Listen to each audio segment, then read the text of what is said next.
Salam sejahtera bagi kita semua. Hari ini kita belajar satu kebenaran firman Tuhan. Saudaraku, setiap orang yang ada di dunia ini hampir selalu tidak menyadari bahwa hidup kita di dunia ini hanyalah sementara. Dan kita adalah manusia yang fana. Segala sesuatu yang ada di dunia ini tidak ada yang abadi.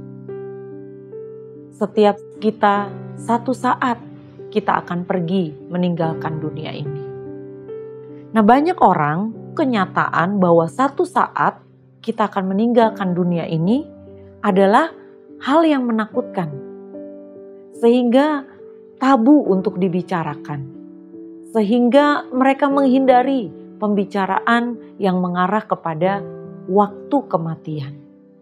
Jika ada orang yang bicara misalnya, "Oh, kalau satu saat saya mati, nanti tolong saya dikubur di sini." Atau, "Saya lebih baik dikremasi supaya keluarga tidak sibuk." Atau apapun. Dan biasanya mereka akan berkata, "Sudahlah, jangan bicara tentang hal itu. Jangan bicara tentang mati. Itu gak boleh diomongin." Gitu. Tapi sebenarnya harusnya kita sadar bahwa hidup kita ini benar-benar singkat. Masa dan waktu yang Tuhan berikan di dalam kehidupan kita selama di dunia, itu tidak pernah kita tahu kapan akan berakhir. Itu sebabnya pemazmur menyadari akan hal itu.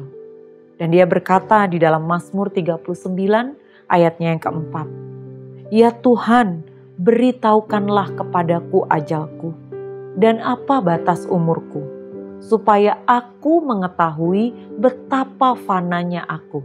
Dia bukan tidak tahu bahwa kita tidak bisa mengerti batas usia kita sampai berapa tahun. Dia bukan tidak tahu bahwa ajal kita pun kita tidak akan pernah bisa tahu. Tetapi dia menyatakan kepada Tuhan itu, dia menegaskan supaya dia tahu betapa fananya dirinya ada di dunia ini. Sebagai orang percaya, kita harus menyadari bahwa kehidupan kita tidak selamanya. Jadi jangan terkunci dengan kesenangan-kesenangan dunia sekarang ini. Ada banyak orang yang berusaha menyenangkan hidupnya. Itulah sebabnya kenapa banyak tempat-tempat hiburan berdiri. Kenapa banyak restoran-restoran, rumah-rumah makan yang menyediakan sesuatu yang bisa menyenangkan orang. Sehingga banyak orang datang berbondong-bondong. Mereka semua menikmati cara hidup yang demikian. Dan kita harus tahu juga kenapa manusia itu menjadi makhluk yang fana. Kefanaan manusia itu adalah akibat dosa. Kita ingat, waktu manusia diciptakan oleh Tuhan. Tuhan menciptakan kita menurut gambar dan rupanya. Sempurna, tidak bercacat, tidak bercelah. Juga ada nafas hidup Tuhan yang dihembuskan dalam kehidupan manusia.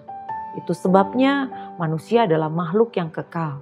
Dan Tuhan menyatakan kepada mereka, kalau saja mereka mau mematuhi apa yang Tuhan katakan. Semua dalam taman ini kamu boleh makan buahnya. Tapi pohon yang di tengah, pohon tentang baik dan jahat, jangan kamu makan. Pada saat kamu memakannya, kamu pasti mati. Itulah yang mengakibatkan manusia akhirnya menjadi fana. Karena manusia memakan buah pengetahuan baik dan jahat itu. Jadilah manusia pasti mati. Kita kenal istilah memento mori. Manusia pasti mati. Satu saat kita pasti harus mempertanggungjawabkan hidup kita selama di dunia di hadapan tahta pengadilan Allah. Tetapi bagi kita orang percaya, seharusnya kefanaan itu memberi kesadaran bahwa kita harus sungguh-sungguh mempersiapkan diri. Sungguh-sungguh berusaha dan berjuang memenuhi standar Allah. Sesuai dengan kita ketika diciptakan. segambar dan serupa dengan Allah, itulah yang harus kita kejar. Bukan kesenangan dunia ini, bukan hal-hal yang fana yang ada di dunia. Tapi yang harus kita kejar adalah keserupaan dengan Tuhan. Di dalam karakter, di dalam sifat-sifat ilahi. Itu yang harus kita perjuangkan. Sebagai orang percaya juga kita harus menyadari bahwa hidup di dunia ini sangat singkat jika dibandingkan dengan kekekalan bersama Tuhan. Jadi kesenangan-kesenangan dunia pun tidak bisa dibandingkan dengan kemuliaan yang akan kita terima di dalam kekekalan. Namun kita harus membuat pilihan. Sebab kefanaan itu bisa berakhir dengan dua pilihan. Apakah kita akan menerima kemuliaan kekal atau masuk dalam penderitaan kekal? Pilihannya ada di tangan kita. Sebab kita diciptakan dengan kehendak bebas. Dan pilihan yang kita buat di dunia ini akan menentukan nasib kekal kita. Karena itu, mari buat pilihan yang benar. Jangan terkunci dan terseret arus kesenangan dunia ini. Sadarilah bahwa kefanaan kita adalah satu keuntungan. Seperti Rasul Paulus berkata, karena bagiku hidup adalah Kristus dan mati adalah keuntungan. Kenapa? Buat kita mati adalah keuntungan karena kematian adalah awal perjumpaan kita dengan Tuhan.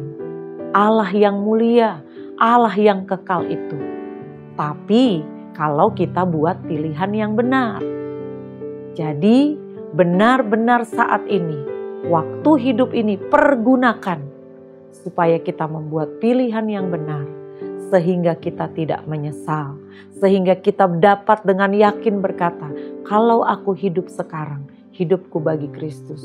Dan kalau satu saat aku mati, mati adalah keuntungan.